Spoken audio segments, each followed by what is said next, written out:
Hello guys, welcome back to our channel. If your straight talk home internet suddenly stops connecting or seems to be working one moment and not the next, it can quickly interrupt everything from streaming to browsing and everyday tasks.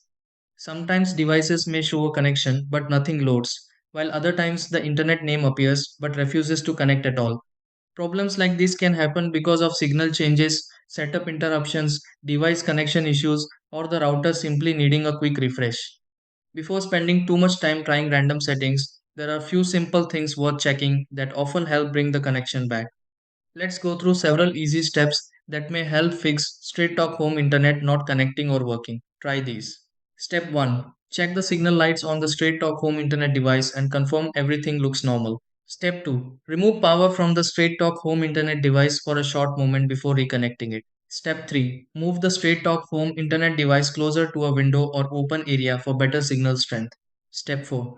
Reconnect your phone or computer to the straight talk home internet network if the connection dropped. Step 5. Review the settings on the straight talk home internet device and confirm the network is active.